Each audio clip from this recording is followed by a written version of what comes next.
안녕하세요, 여러분. 들어오시면 들어오시는 대로, 들어오는 대로 그 메시지 좀 잘 남겨주시고요. 마이크는 음소거 해주시고, 그렇지만 제가 읽는 거나 아니면 여러 가지 질문을 했을 때 잘 대답해 주시면 고맙겠습니다. 저희가, 예,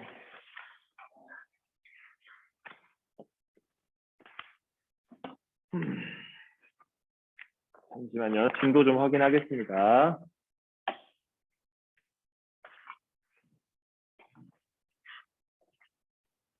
57쪽까지 다 했네요, 저희가. 네, 진도는 여유롭고요.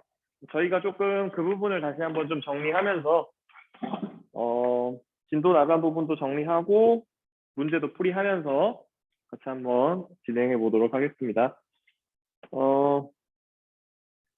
우선 우리가 크게 여러분들 그 시험 공부하실 때 팁이기도 한데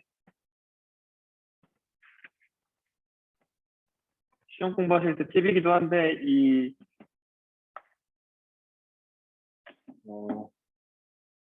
적절한 그 시험 공부를 한 내용을 정리하는 방법을 여러분들 좀 연습하셔야 합니다. 그래서 아직 안 들어온 학생들이 많아서 조금 기다렸다가 20분부터 수업 시작이잖아요. 그래서 오늘은 조금 일찍 그래서 시작하니까 정시에 시작하니까 그렇게 한번 해보도록 하겠습니다.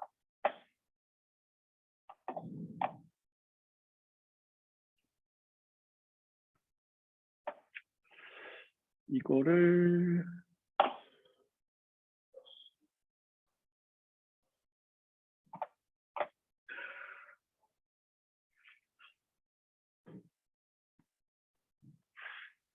이건 아니고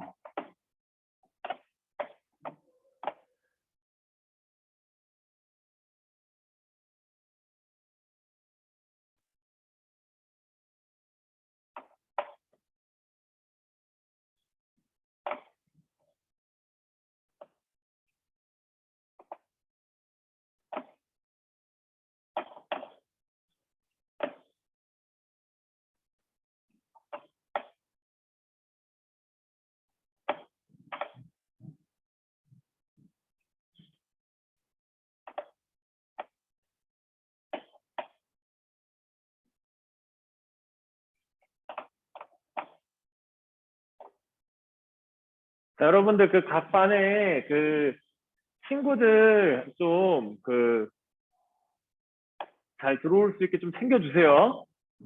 저희가 이게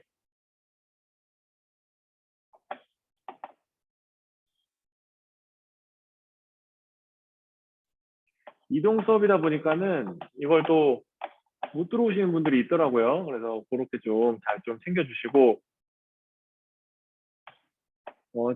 그 수업 진행 중에 그 질문 내용 있으시면 채팅창으로 해주시면 제가 열심히 채팅창을 보면서 나름 그래도 하고 있기 때문에 괜찮을 것 같습니다.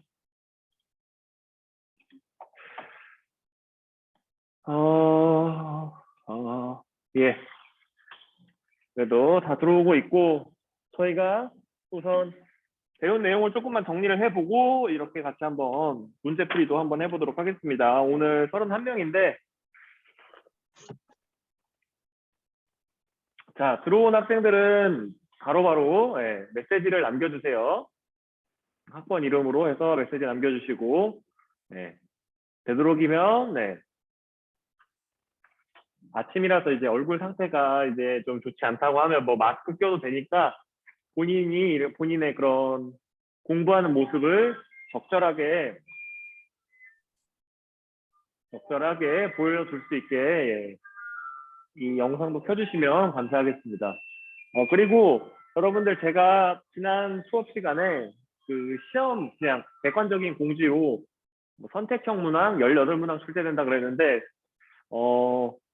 여러 선생님들의 그런 동일 교과, 그러니까 역사과 선생님들의 그런 피드백을 받아서 20문항으로 늘려서 출제를 하고 객관식 20문항, 서술형 5문항 이렇게 출제될 거예요, 여러분들. 그렇게만 좀 알아주시면 좋을 것 같습니다.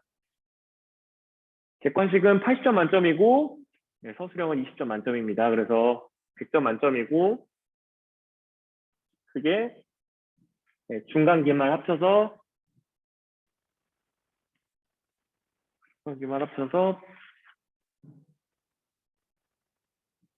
예, 35%가 들어가게 됩니다, 여러분들. 그래서 그렇게 하고 예. 그 퍼센테이지는 여러분들 제가 다시 한번 확인 후에 알려드리겠습니다. 지금 제가 또 이렇게 외워서 얘기하려고 하니까 좀 정확치 않네요. 그래서 핵심은 그겁니다. 객관식 20문제 그리고 서술형 5개 이렇게 출제가 된다. 그래서 25문항이다. 그래서 저희가 요거 같이 한번 좀 보면서 정리하고 시작해 보도록 합시다. 자, 여러분들 그러니까 저희가 요런 지금 잘 보이고 있죠? 네, 이런 연표 좀 잘 이해해 주셔야 됩니다, 여러분들. 이런 거에 대한 이해 없이 그냥 무조건적으로 예를 들어 보면 청동기, 철기, 그러니까 구석기, 신석기, 청동기, 철기 막 이렇게 순서대로 막 이렇게 그러니까 암기만 하는 것도 참 중요한데 최소한 이거가 이전과 이후의 차이는 뭔지 이런 것도 한번 비교하면서 좀 해주셔야 됩니다. 그래서 네, 그런 것들 좀 알아주시고 세계사 학습의 필요성. 네, 이것도 뭐 하면 좋은 내용인데 예, 시각과 방법.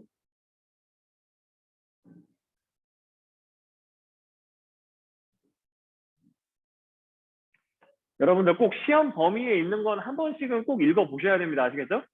제가 이 연표를 넣어야 되기 때문에 굉장히 이 앞에 부분부터 넣었어요. 네. 제가 아는 게 맞으면 이 16페이지부터 넣은 게 아니라 네.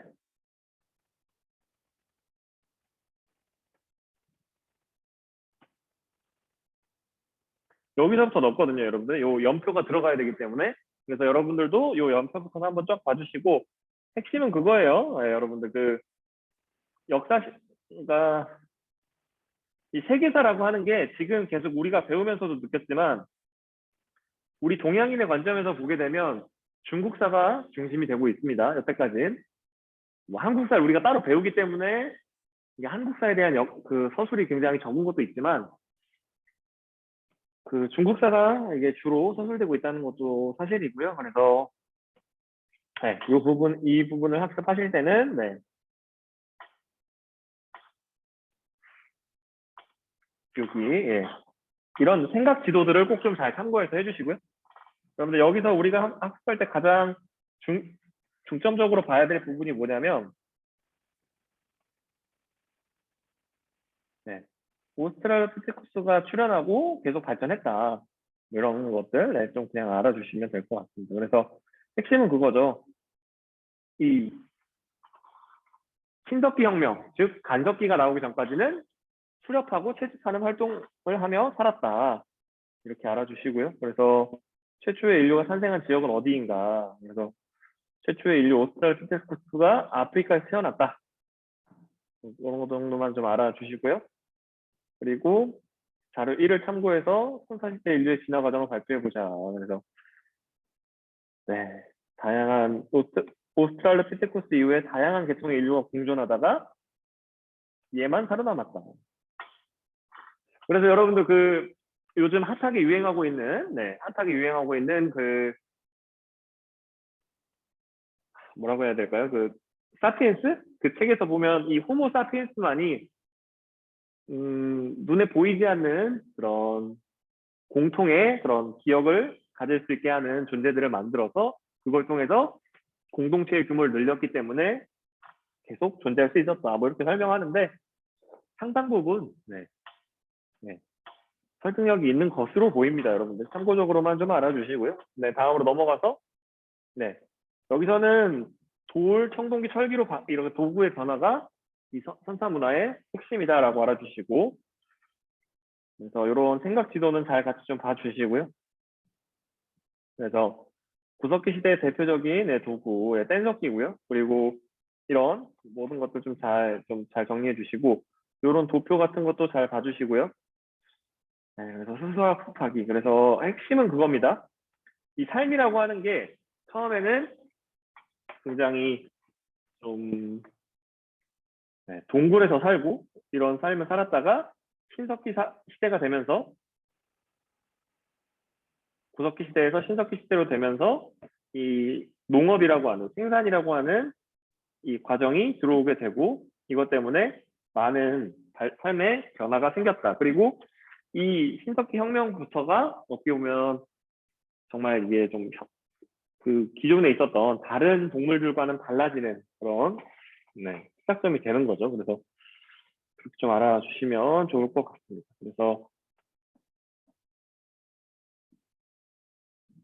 그래서 그 다음으로 넘어가면 문명의 탄생. 자, 문명의 조건 이건 좀 상식으로 좀 알아주시면 좋을 것 같습니다. 그래서 이 4대 문명의 특징들 있죠, 여러분들.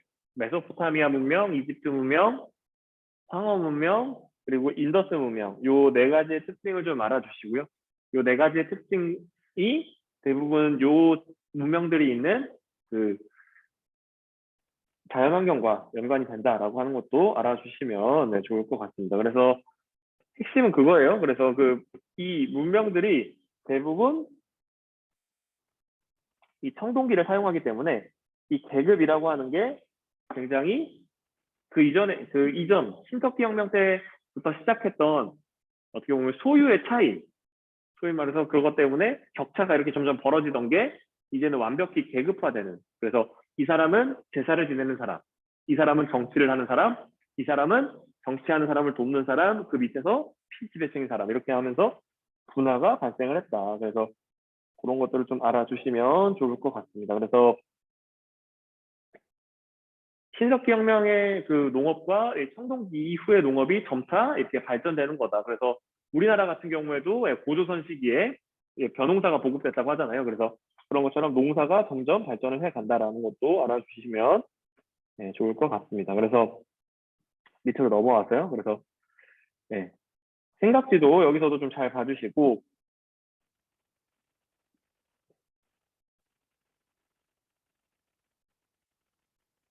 그래서 이 신권 정치라고 하는 거, 제사장이자 전사로서 그런 것들 좀 알아주시면 좋을 것 같습니다. 그래서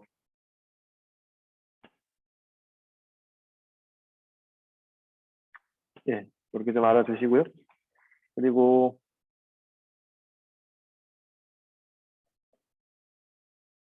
핵심은 그거예요, 여러분들. 이때 나온 이 법전이 여러분들 최초에 어떻게 보면 성문화된 그런 기록을 통해서 피지배층들을 다스리겠다라고 하는 그 뜻이 반영된 거기 때문에 그런 특징들을 좀 잘 알아주시면 좋을 것 같습니다. 다음으로 넘어가서는 그래서 이집트 문명이죠. 이집트는 이 나일강과의 그 관계가 되게 중요합니다. 제가 요즘 그 코로나 때문에 어디 밖에 돌아다니지 못하다 보니까 뭐 걸어서 세계 속으로와 같은 이런 프로그램을 제가 종종 시간이 있으면 보게 되는데 이 이집트의 이런 스핑크스나 이런 피라미드의 이런 보존 상태가 굉장히 좋지 않다고 해요, 여러분들. 거기서 오게 되면 막 이 요 한 칸이 사람 키만큼 이렇게 큰 돌인데도 불구하고 거기에다가 사람들이 막 낙서하고 누구누구 왔다가 뭐 이런 거 있잖아요. 우리나라로 치면 그런 게 막 많이 많더라고요. 그래서 그런 것들을 좀 알아주시고요. 그래서 우리가 이런 것들을 좀 알아주시고 또한 여기에다가 우리가 묻었던 게 뭔지 알잖아요, 여러분들. 그 미라를 왜 만들었는지 그런 것들도 좀 알아주시면 좋을 것 같습니다. 그래서 네.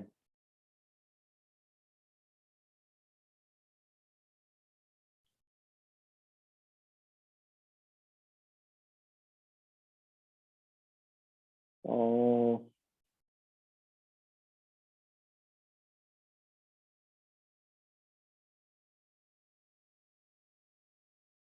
네. 그래서 우리가 그 많은 부분에서 이런 친권 정치라고 하면 이분도 이제 왕이 신의 아들 이런 쯤 되는 거예요. 아시겠죠? 그래서 그런 것들 좀 알아주시고 라의 아들, 태양신 라의 아들 이라고 해서 그런 것들 좀 알아주시고요. 그래서 그런 특징들을 좀 알아주시면 좋을 것 같습니다. 사자에서라고 하는 이런 그림들도 한 번씩 봐주시면 네, 좋을 것 같고요. 그리고 핵심은 그거예요. 이 지역에 있던 사람들이 그러니까 그 자연 환경의 영향을 많이 받았다. 이때만 하더라도 요즘도 그렇죠. 그 중동이나 이런 지역에 그 무더운 사막 기후에 있는 지역에 가게 되면 네, 그런 것들이 있잖아요. 뭐 예를 들어 너무 더운 뭐 오전 시간에는 주로 활동을 하고 실내 활동을 하기도 하고 뭐 여러 활동을 하고 또 그 이외의 시간에는 그 뭐 오후 1시부터 뭐 3시까지는 이제 모든 상점과 이런 것들이 닫고 이렇게 좀 어떻게 보면 잠깐 휴식 시간을 사회 전체적으로 갖고 다음에 이렇게 또 오후 5시부터 뭐 어, 오후 한 서너 시부터 이제 또 저녁 한 6시까지 또 영업하고 뭐 이런 경우도 있다고 해요. 그래서 그런 걸어서 세계 속을 보니까요. 그래서 그런 것처럼 이 사회라고 하는 것들이 자연 환경에 지금도 영향을 많이 받는데 이런 기술과 이런 것들이 발전한 시대에도요. 근데 이때에는 상대적으로 그러지 못했으니까 훨씬 더 영향을 많이 받았겠죠. 그래서 그런 것들이 이런 문화에도 이렇게 좀 되게 영향을 미쳤다. 세계관에도 영향을 미쳤다라고 좀 알아주시면 예, 좋을 것 같습니다. 그래서 지역에 따라 예, 세계관이 차이 나는 까닭은 예, 왜 그러냐. 이게 왜 그러냐면 무엇보다도 그런 게 있기 때문에 그런 거죠. 우리가 흔히들 예,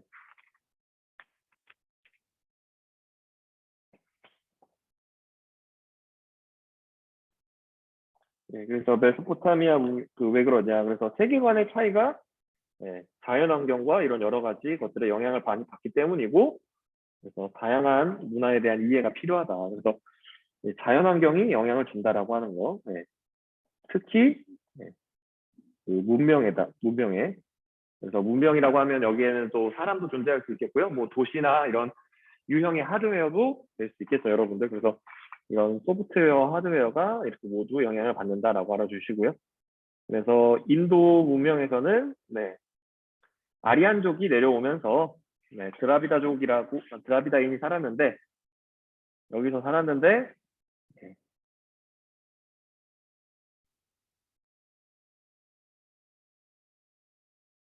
네.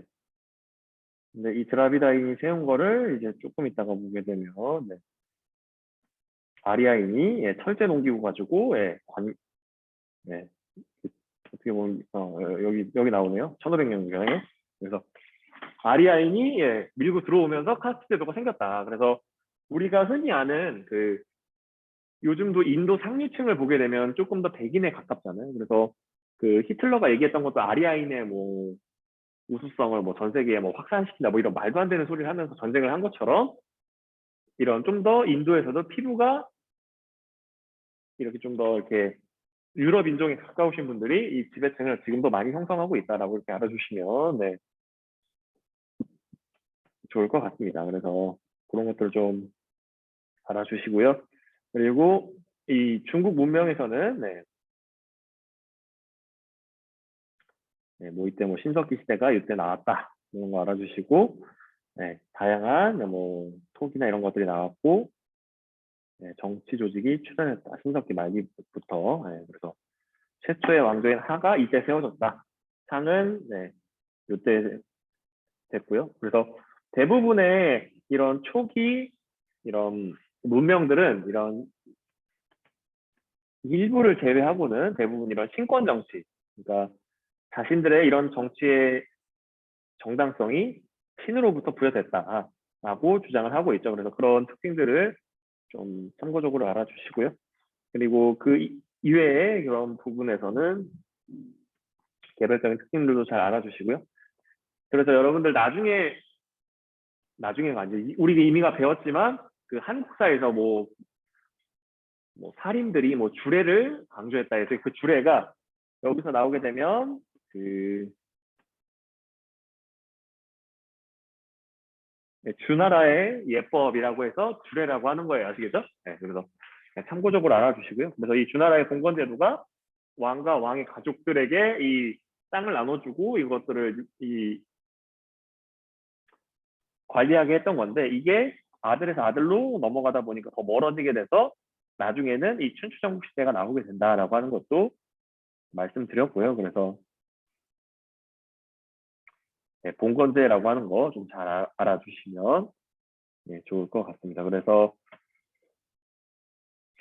네, 그런 것들 좀 이렇게 말씀드리고요. 그래서 네, 뭐 주요 도시 이런 것들 네, 다 나오니까 좀 잘 체크해 주시고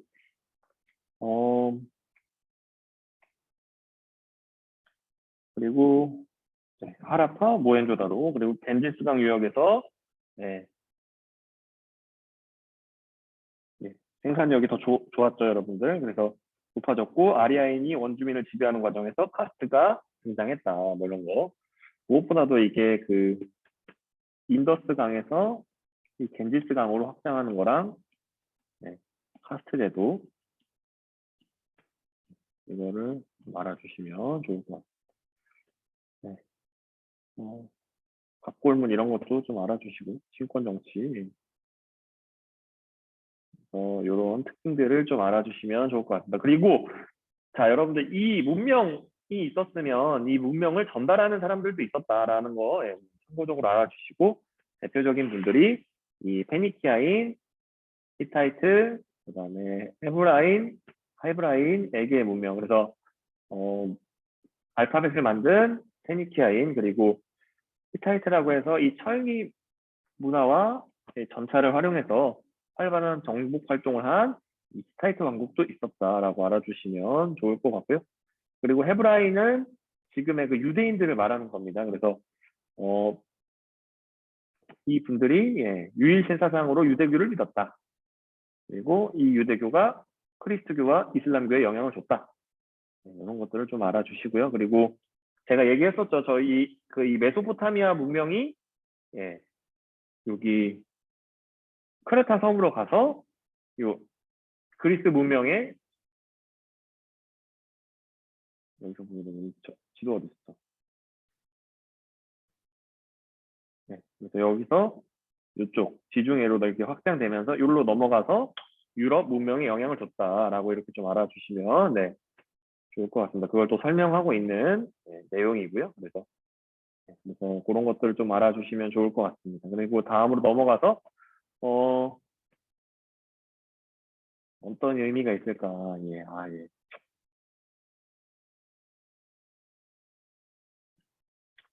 네, 만우법전, 네, 힌두교와 카스트와 관련 있는 거다. 이런 정도만 좀 알아주시면 네, 좋을 것 같습니다. 다음으로 넘어가세요. 그래서 우리가 이런 그 학습을 한 다음에 우리가 그 아무런 것 없이 하기보다는 이런 마인드맵이나 이런 걸 작성하면서 우리가 학습한 거를 좀 분류해 볼 수 있어야 됩니다, 여러분들. 그래서 인류가 출현하고 선사문화, 그 기록이 없는 시대의 문화는 어떻게 진행됐고, 그리고 문명이 생기면서 기록이나 증거들을 통해서 어떤 게 전개되는지 이런 것들을 나눠서 네, 정리해 보면 좋겠죠, 여러분들. 그래서 그런 것들을 좀 잘 해주시고요. 그래서 네, 선사 시대에 예, 아직도 많이 쓰고 있다, 영화의 소재로. 뭐, 뭐 좋은 것들 많고요. 그리고 제가 이 동아시아 지역의 역사에서는 여러분들 제가 적어드렸던 긴 흐름 있잖아요. 그게 여기에 다 나오는 겁니다, 여러분들. 이 하나라부터 시작을 해서 예, 주의 동천. 여기서 주의 동천만 나오는데 그 앞에 나오는 거죠, 여러분들. 그 10페이지 그쪽을 보시게 되면. 그래서 그런 것들을 좀 알아주시면 좋을 것 같고요. 다음으로 넘어가서 예, 사상주 다음에 이 춘추 전국이다 라고 하는 거 알아주시고 동천이라고 하는 게 수도를 옮긴 거다 동쪽으로라고 하는 것도 다시 한번 알아주시고요. 그래서 뭐 이런 전반적인 이런 발전 과정 그리고 춘추 전국 시대가 그 이전과는 다르게 철기를 사용했다라고 하는 것도 알아주시면 좋을 것 같습니다. 그래서 이런 내용들을 이제는 그걸 통해서 한번 같이 한번 보도록 합시다.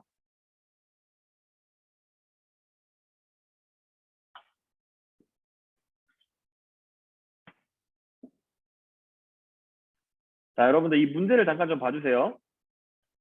여기서 보시게 되면 이게 제가 잘 써놨는데 이 대부분의 내신 문제도 그렇고 여러분들이 봤을 때 여기에서 정보를 여러분들이 좀 체득을 하셔야 됩니다. 핵심은 그거죠. 이게 이집트인 걸 아는 게 나일강이라는 게 있고 여기서 보게 되면 스핑크스가 있다. 이 람세스 2세의 이 파라오라고 하는 것도 이 이집트 문명을 알 수 있게 해주는 거잖아요. 그래서 이 조건을 가지고 이 선택지에서 맞는 걸 고르고요. 여러분들 내신 공부할 때도 그렇지만 이 문제 푼 다음에 정답만 찾고 넘어가는 게 아니라 그 이외의 것들도 이렇게 한 번씩 찾아보시면은 더 큰 효율로 공부할 수 있다라고 말씀드리고 싶고요. 그래서 요 부분에서 보시게 되면 정답은 1번이 되겠죠. 피라미드 얘기가 나오니까요. 그래서 이건 황하 문명, 인더스 문명, 메소포타미아 문명, 그리고 이건 그리스 문명이다. 이렇게 좀 알아주시고요. 그리고 다음으로 넘어가서 이것까지는 했던 것 같긴 한데요, 여러분들. 다시 한번 보시게 되면 가나 문자가 쓰이고 국뽕 문화가 생겼다. 네. 그래서 이 가에 들어가야 될 내용이 뭐가 되면 헤이안 시대가 되는 거죠. 네. 그래서 이 시대에 고유의 문자도 나오게 되고 고유의 문화도 생성됐다라고 하는 거를 이렇게 아시고 이렇게 해주시면 되겠죠, 여러분들. 그래서 이 헤이안 시대라고 하는 게 그 이전에는 있었던 이 견당사 석연이 중지되었다라고 하는 그 내용을 물어보는 거죠, 여러분들. 그래서 그 이전에 있었던 다이타게시는 정답이 아니게 되고요. 그 이후로 나오는 이 에도마쿠의 제도, 나낙, 베지마, 산킹고타이 제도는 우리가 안 배웠기 때문에 그렇지만 그래도 이렇게 에도마쿠 그 이후의 시기다라고 좀 알아주시면 좋을 것 같습니다. 그래서 이뭐 악티움회전 이런 것도 참 배우면 참 좋은데요. 그래서 여기서 보시게 되면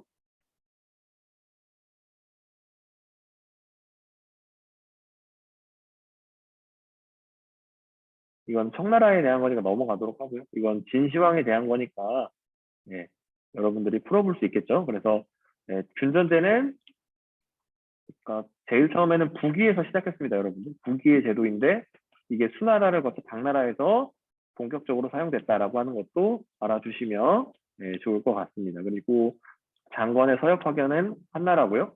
그리고 과거에 전시를 정례화했다. 이건 송나라 제도가 되는 거고 세금과 물자를 컨트롤하는 이 한나라의 정책입니다. 이게 흉노와의 싸움 때문에 그런 거죠. 이 흉노와의 싸움 때문이다. 그렇게 좀 알아주시면 좋을 것 같습니다.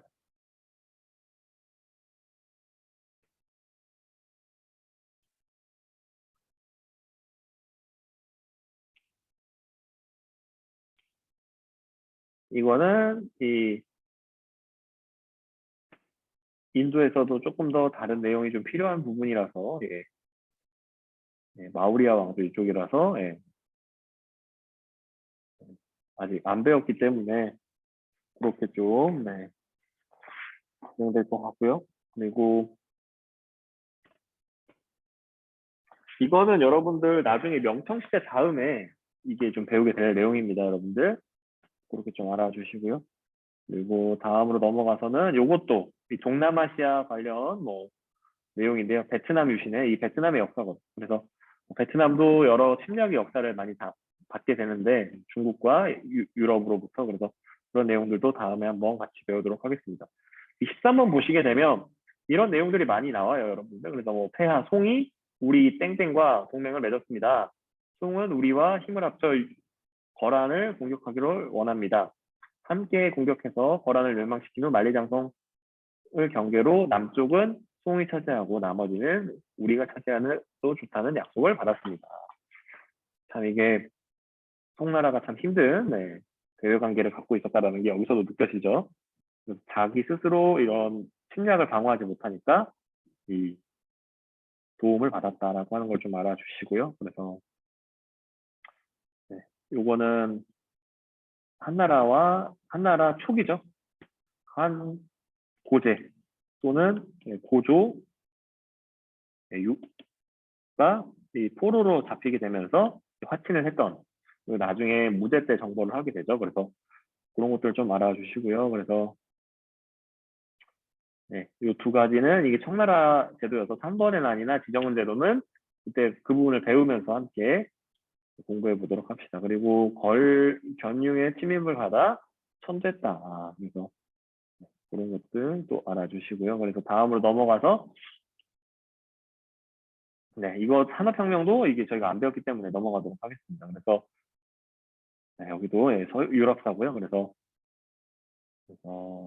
네, 여기부터는 이제 나머지 부분은 여러분들이 이게 풀기 쉽게 하는 내용이거든요. 여러분들. 그래서 이신문항을 여러분들이 이렇게 풀게 될 텐데 요런 네, 비슷한 형식으로 예, 많이 나오니까요. 그리고 제가 수업 시간에도 얘기했다시피 중국사나 이런 부분에서 한나라, 당나라, 송나라 이렇게 주요 이런 통일 왕조들의 흐름 있잖아요, 여러분들. 그래서 그 흐름, 예를 들어 뭐 당나라보다 한나라가 앞에 있다. 그리고 당나라 다음에 분열을 했다가 송나라가 통일한다. 뭐 이런 정도의 그런 흐름도 꼭 파악하고 있으셔야 예, 굉장히 예, 문제 풀기에 도움을 얻으실 수 있습니다. 혹시 질문 있나요?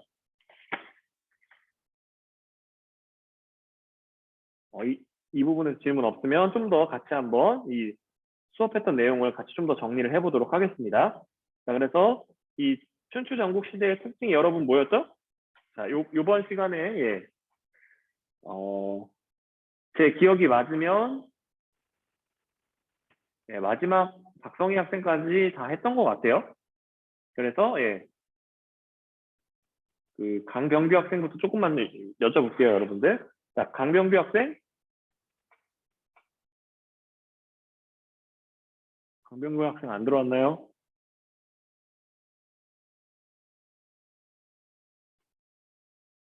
아하, 이게 안 들어와 있구만.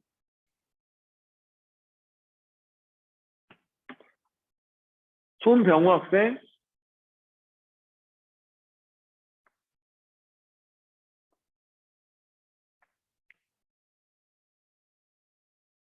두 학생이 없네요. 어후. 손병우 학생 있네. 손병우 학생,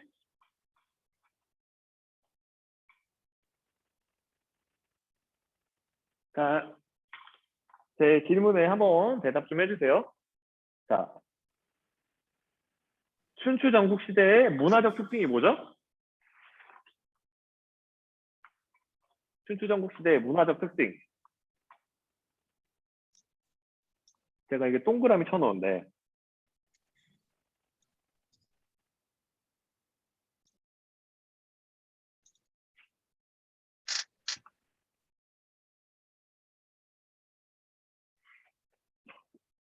네, 제자백가의 출연이에요. 아시겠죠?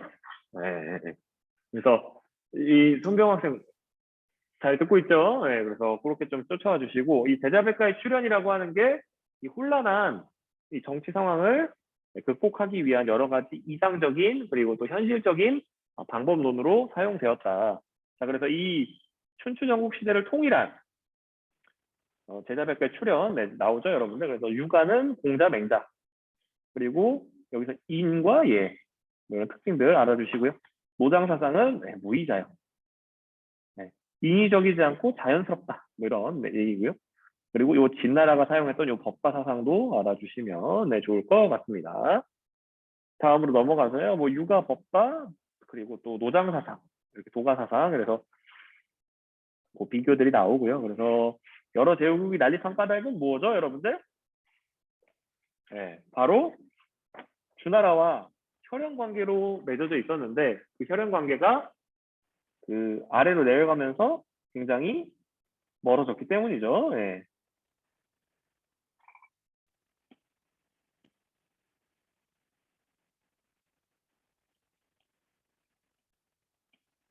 그리고 이 이민족의 침입도 있었고요.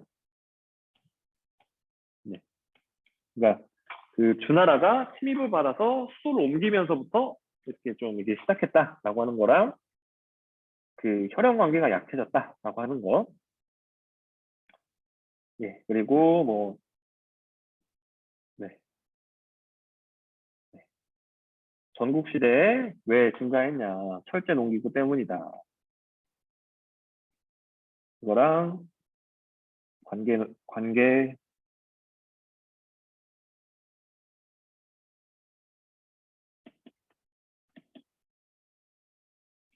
우경이라고 하는 두 가지 때문에 그렇다. 그리고 3번으로 가시면은 네, 여기 되는 거죠. 그 참고하여 법과가 큰 호응을 얻은 이유. 네,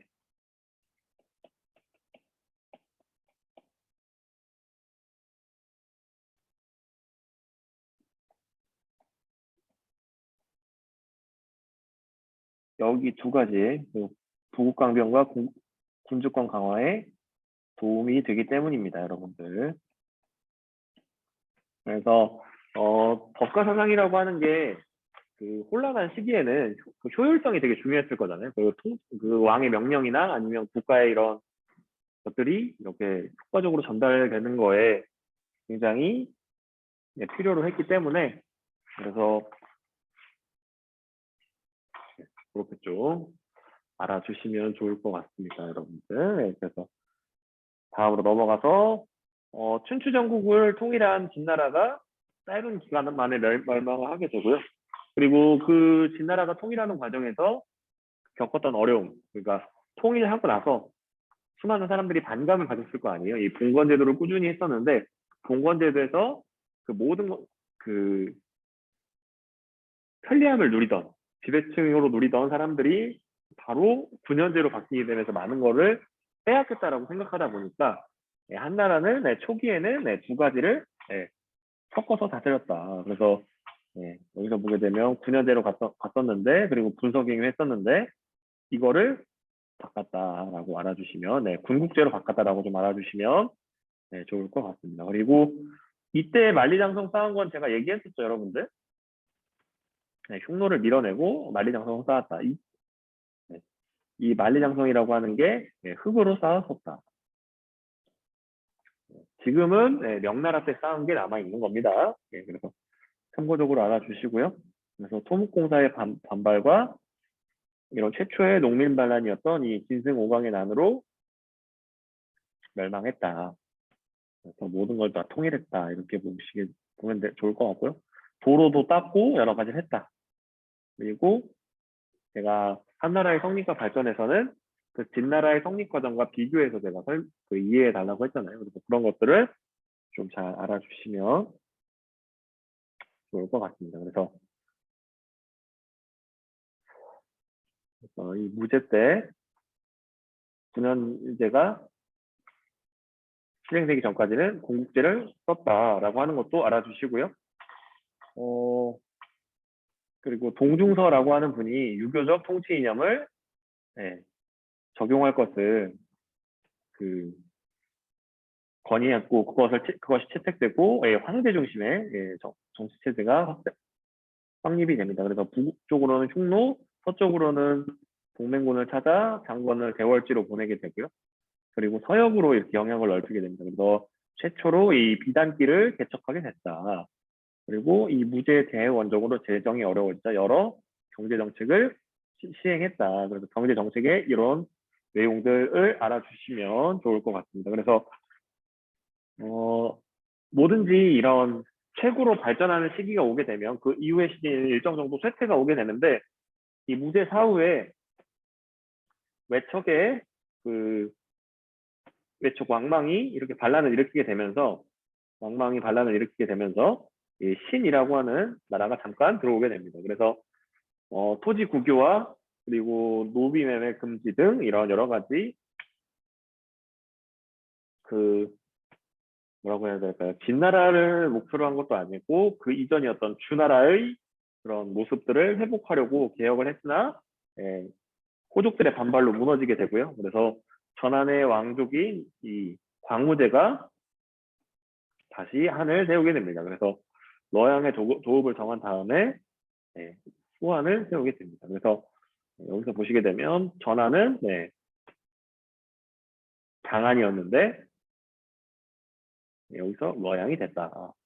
이런 것도 좀 변화를 알아주시면 좋을 것 같고요. 그래서 여기서 잠깐 좀 보시면 전환에서 수완으로 바뀌었다 라고 하는 것도 알아주시고요. 그래서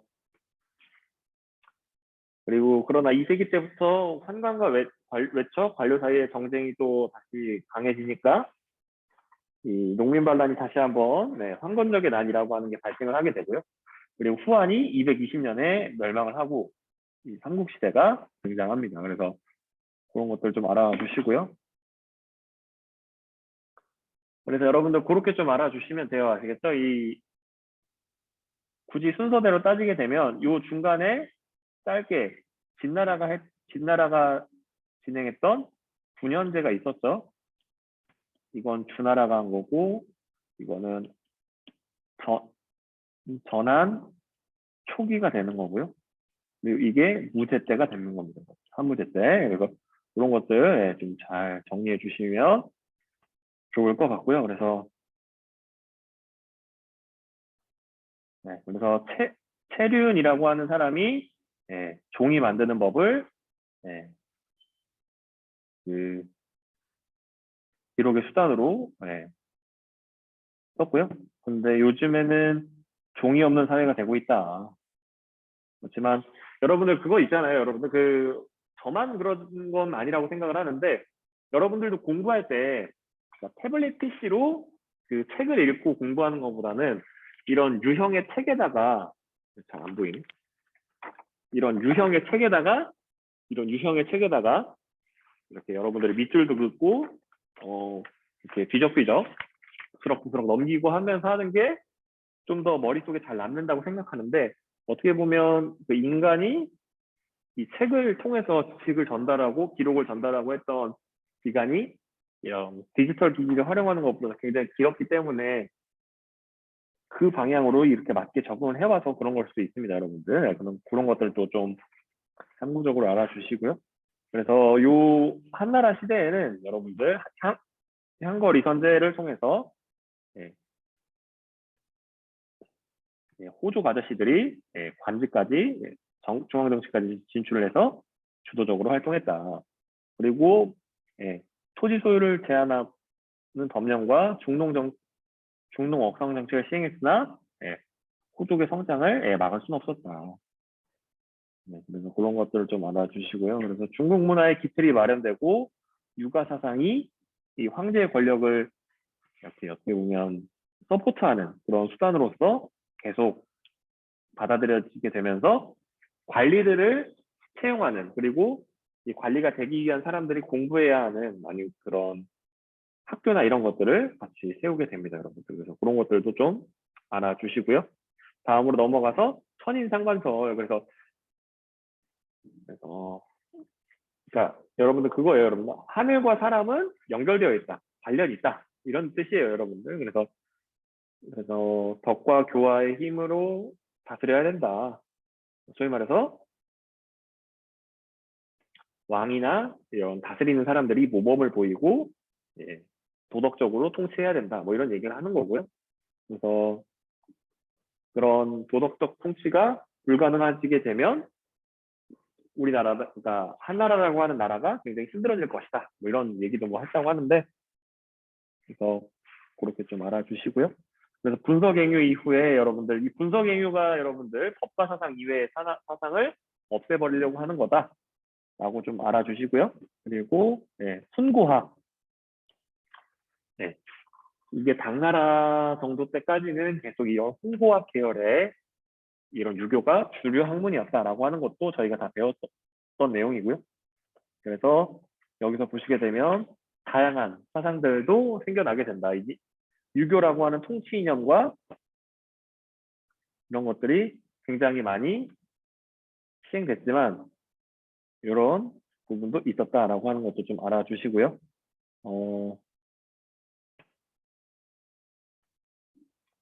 전환의 사마천 그리고 후한의 반고. 여러분들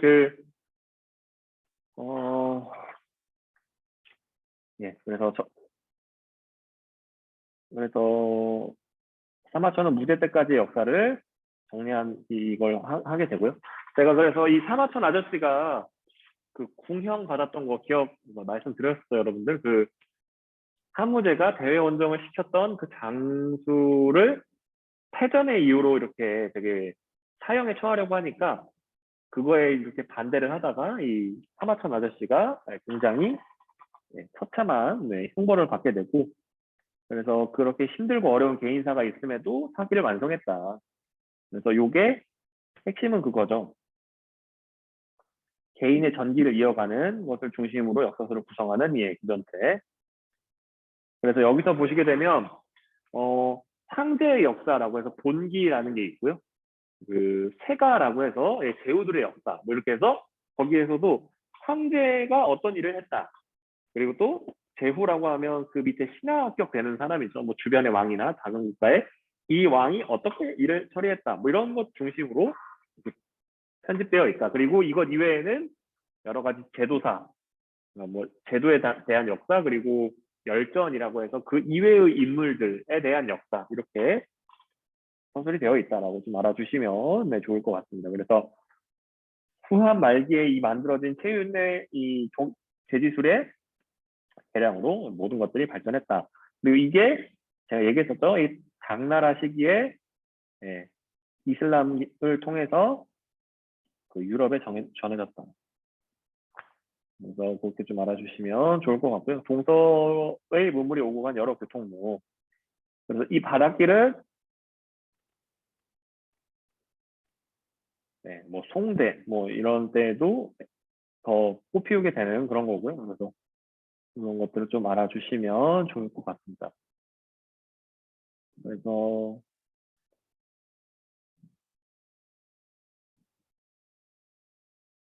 인스타그램 얘기했었죠, 여러분들. 이 문명의 교류가 우리 요즘 같은 경우에는 인스타그램이나 페이스북에 가서 검색어를 치면 유튜브에 검색어 치면 뭐 전 세계적인 이런 정보를 구할 수가 있게 되는데 이때는 그러지 못했거든요. 그래서 이런 대상인 집단이나 아니면 이런 분들이 이 위험을 무릅쓰고 왔다 갔다 하면서 이런 것들을 좀 만들어냈다라고 좀 알아주시면 좋을 것 같습니다. 그래서 초원길은 뭐 스키타임, 비롯한 유목민족이 이동했다. 그리고 스키타임의 이 길을 따라 청동기 문화를 전했고, 그리고 흉노 훈족은 이 길을 따라 남러시아 평양으로 이동해서 이거 되게 중요한 것 중에 하나인데 여러분들 나중에 이 유럽 로마에 대한 역사를 배울 때 되게 중요한 포인트 중에 하나예요, 여러분들. 그렇게 됐고, 그리고 또 비단길을 통해서 비단이 왔다 갔다 했다. 그리고 그 기원 전후부터는 초원길과 비단길이 세트한 다음부터는 바닷길이 동서교역을 이었다. 그런 것들 좀 알아주시면 좋을 것 같습니다. 여기서 여러 문물들이 나오잖아요. 뭐 이런 어떤 물건들이 오갔는지, 교역되었는지 이런 것들을 그냥 한번 읽어보시고요. 그래서 제가 얘기했었죠. 그 한이 멸망, 여기서 이 한은 후한이죠. 후한이 멸망하고 위초가 생겼다가 진이 통일을 하고 이 진이 이 서북 쪽에서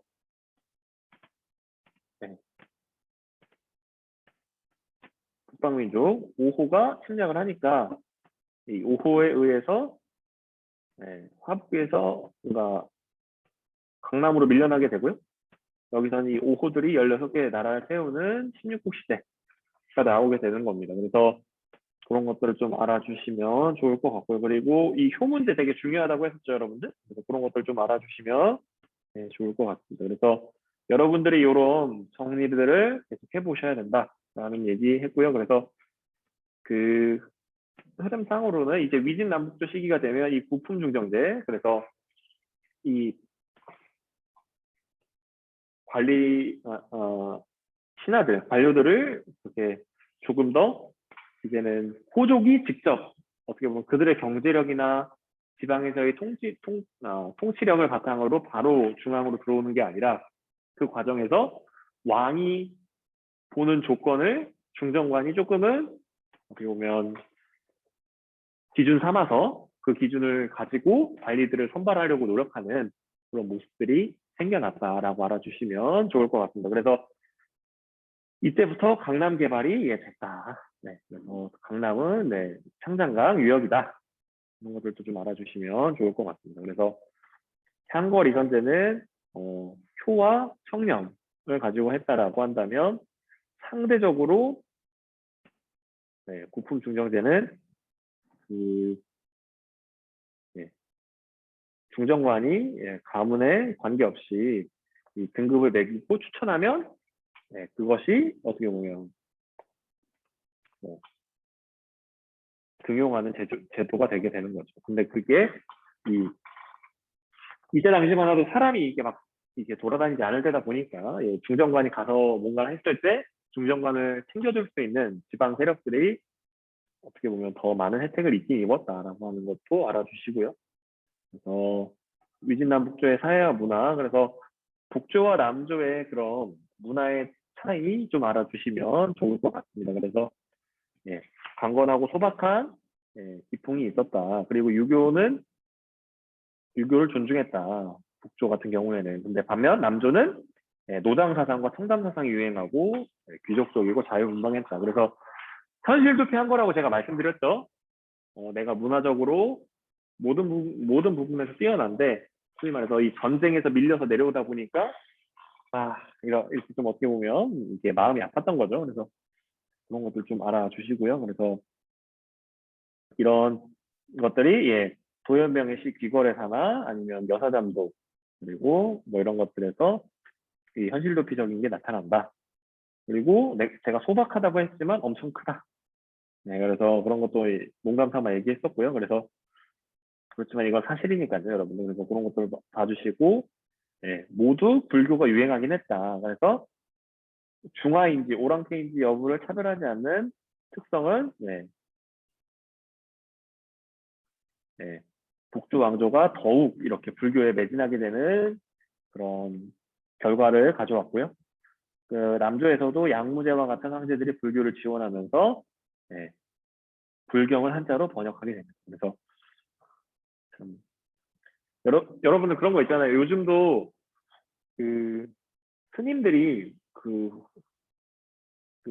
절에서 외우시는 대부분의 이런 불경들을 보게 되면 그게 한자로 쓰여 있습니다, 여러분들. 그래서 요 시기 때부터 번역되기 시작했고, 이 중국에서 번역된 것들을 우리는 수용해서 그것을 통해서 불교를 이해했다라고 이렇게 좀 알아주셔도 큰 틀에서 문제는 없을 것 같고요. 그래서 이것 이외에도 도교와 여러 가지 토착 종교의 모습과 섞이게 되면서 점차 이런 좀 발전이 있었다라고 하는 것도 알아주시면 좋을 것 같습니다. 그래서 그런 것들을 좀 잘 해주시고요. 그래서 요 수나라 이런 위진 남북조 시기를 분열의 시기를 통일한 나라가 수나라이다라고 알아주시고, 이 수나라가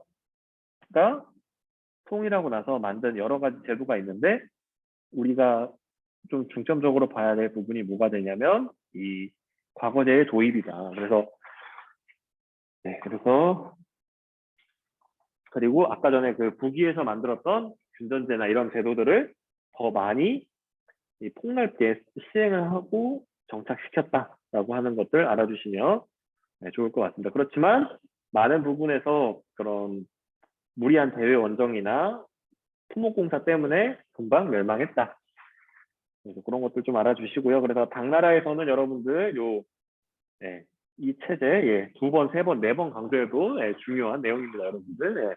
균전제, 우병제, 조용조세법 요 제도가 그러니까 수나라 때부터 있었고 그 이전부터 있었던 제도인데 그런 것들을 직접적으로 시행을 하면서 소위 말해서 통일된 그런 힘을 발휘할 수 있는 나라로 성립이 됐다라고 알아주시면 좋을 것 같습니다. 그래서 제가 숫자로 써놓은 게 이 황제들인데 이런 황제들의 이런 개별적인 이런 특징들도 좀 잘 알아주시면 좋을 것 같습니다. 혹시 질문 있나요? 여러분들 오늘 수고 많았습니다. 월요일 첫 시간부터 시험 준비 잘 해주시고요. 다음 시간에는 여러분들이 공부해 와서 예, 저한테 질문해 주셔도 좋을 것 같고요. 요 밑에 있는 부분도 그 질문도 좀 받으면서 밑에 있는 부분을 진행해 보도록 하겠습니다. 네, 메시지 잘 남겨주시고 예, 예, 수고했습니다, 여러분들. 예, 다음 시간에 뵙겠습니다.